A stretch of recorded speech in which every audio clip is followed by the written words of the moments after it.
صلوا على رسول الله عليه افضل الصلاه والسلام. وطلعي كده البطه اللي عندك ونعمل بيها احلى شويه شوربه مع احلى بطه ممكن تاكليها في حياتك. بصي، ده طبعا التربيه اللي انا مربياها. البط اللي انا مربياه على السطوح. بصي، اجمل حاجه ممكن تعمليها ان انت تاكلي من ايدك، على راي نظام الطيبات اللي امك مربيه كل منه. بصوا يا جماعه، بمناسبه الحوار ده، كل بني ادم معالج نفسه. زي يعني انا مثلا واحده من الناس استحاله اقرب من البيض المسلوق في الفتره الحاليه. يعني كنت الاول باكله كويس جدا، فجاه كده تعبني. استحاله من رمضان اللي فات، يعني بقالي داخله على 3 شهور اهو. من اول اسبوع في رمضان اكلته تعبني، من بعدها استحاله اقرب منه. اللي انا اقصده الحاجه اللي بتتعبني ما اقرب لهاش، سواء بيض سواء لو اللبن مثلا بيتعب حد. يعني انا مثلا عندي في البيت ناس بتتعب قوي من اللبن، وفي ناس معشقه للبن، معشقاه. ما تقدرش يعني لو في لبن يقدروا يشربوا 5 6 7 كوبايات في اليوم لو موجود ومتوفر والحمد لله ربنا كارم. انما لو في ناس الكوبايه اللي حبه قد كده هو بالنسبه لهم يا ماما بلاش ومش هاخدهم وبتوجع لي بطني، خلاص الموضوع منهي.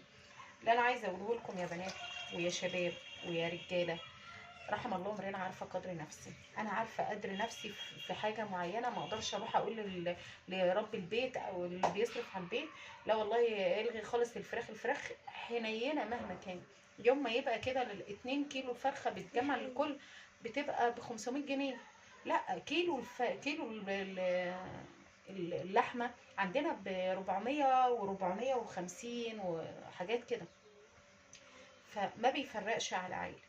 فالمهم خلينا في البطه. بطه حبيبتي روح قلبي. نمسكها بقى، نعملها كده بشويه شوربه مع شويه رز مع شويه خضار، حاجه كده اللهم بارك. يلا بينا. البطه دي مغسوله ومنقوعه وزي الفل، زي القمر زي ما انتم شايفين كده. ناخد صوره جنبها. يلا بينا بقى على البوتاجاز. بسم الله لا حول ولا قوه الا بالله. نولع البوتاجاز بتاعنا كده.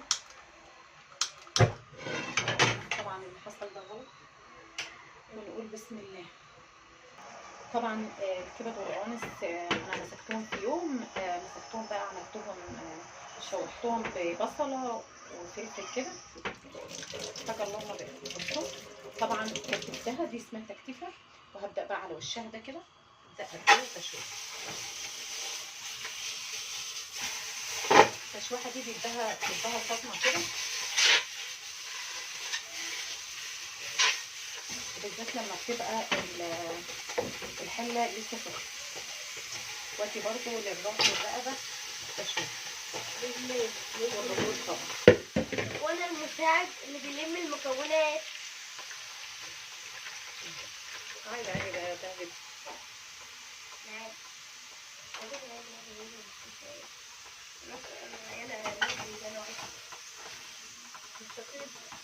التشويح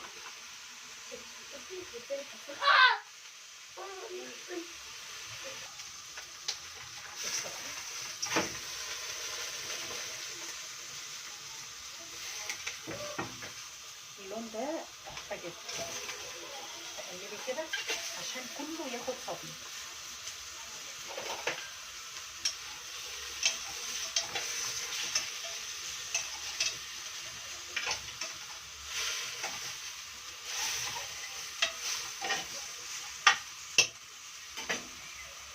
عايزة اوريكم بس التشويحة بتاعتها بقى لونها عامل ازاي. شايفين البصل كده بقت بيرفكت 100%. نقول بسم الله. بصوا معانا بقى بصلة، كوباية رومي، ومعانا ورقتين لورا او ورق صدر، ورق غار، وحبيتين من ثوم، وحبايه من طماطم غليظ، بس كفايه حبايه واحده. وكل دول هحطهم تشويحه كده تاخدوا تحميصه معاهم.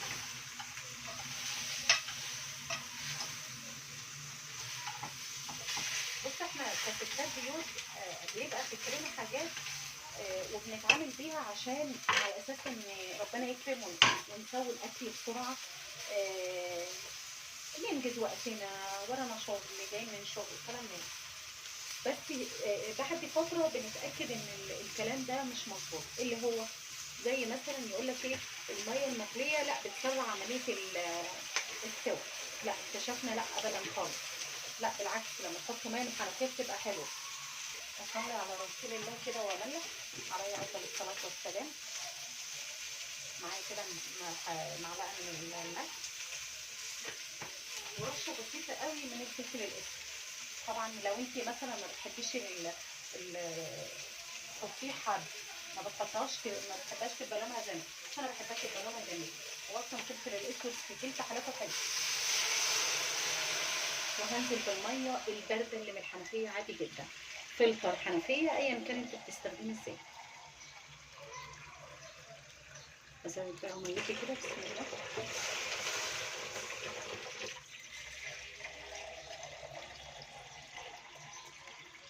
بصوا بقى بزود الميه كلها مره واحده عشان اسيبها بقى مع نفسها او اهدي عليها. بصوا تمام، طالما انت غسلاها كويس ودنيتك تمام، البط والفراخ ما بيطلعش ريق لو انت غسلاها كويس. الا بقى الفراخ اوقات كده بتقشطي حاجه بسيطه، لكن البط هوريهولكم لما يغلى ما بيبقاش فيه اي ريق، اي ريق مفيش، بط ما عندوش ريق طالما غسلاه كويس. كلام واضح يعني. هزود بقى ميته كده بالشكل ده عشان ايه؟ عشان اسيبه بقى يستوي براحته على اقل من متر، واغطي عليه. بس بعد ما يغلي هوريهولكم، ااكد لكم ان فعلا ما فيهوش اي ريم ولا اي حاجه. هعلي بقى ناري وساعه ما يغلي اهدي عليه. بصوا بقى حلوين، بصوا غليان بس مستمر، مفيش اي حاجه. وده طبعا مكان التوابل اللي هو الفلفل والحاجات اللي انا حطاها اللي هي المطحونه. المهم نغطي عليها طبعا عشان هنعمل شويه خضار. هنشيل حله الزيت دي ونشيلها هي بقى، نحطها على الايه، النار اللي في جنب دي. بسم الله.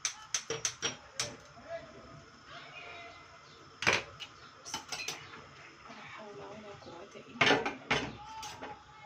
هنحط بقى الحاجه دي، نحط فيها ايه، معلقه سمنه بلدي عشان نشوح بقى الايه، البسله كده بالسمنه البلدي. احب اشوحها الاول بعد ما تطلع من الفريزر كده، اشوحها وبعد كده معلقه كده من السمنه البلدي. بسم الله.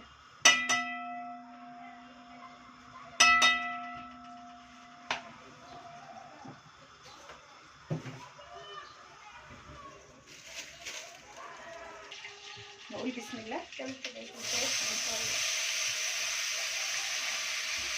هو مش هيديك معلومات اكتر من كده يعني، هو بيقول لك السعر كام وخلاص.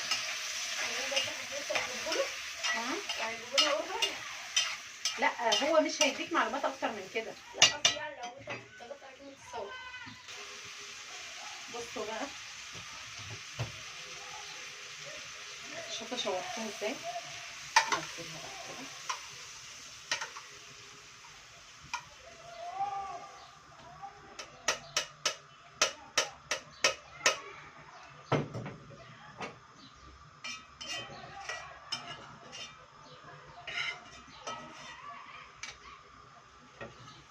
طبعا مش هغسل الحله ولا حاجه. هبدا بقى بصله معايا،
معلقه سمنه بلدي بقى ونشوح.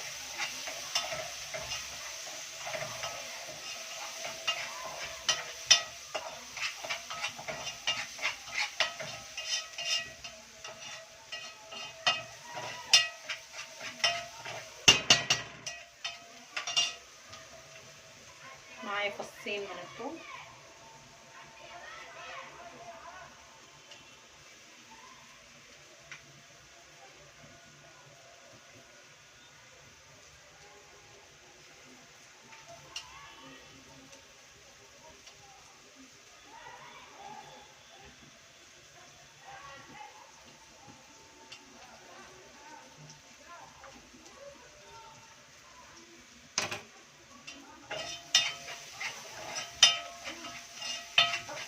شوح بقى كده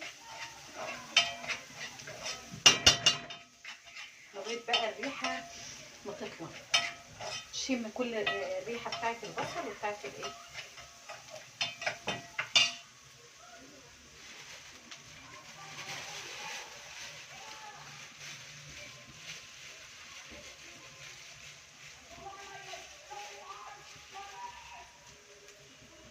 بصوا عندي بقى، لا قبل ما احط الصلصه دي دهنه همسكها كده واقطعها.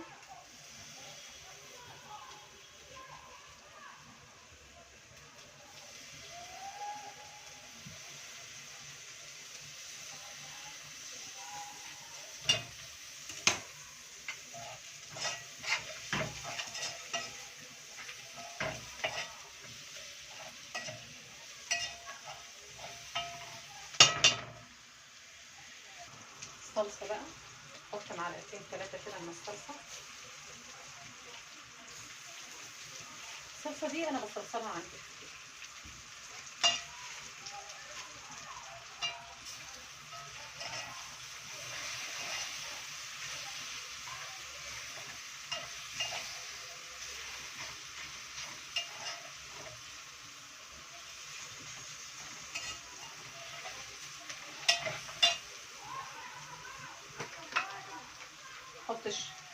احط شويه ملح،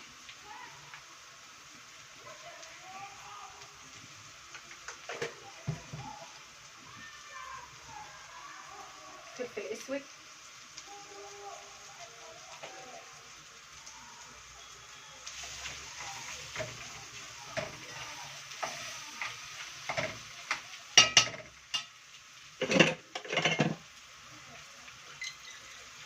نغطي عليها بقى بعد ما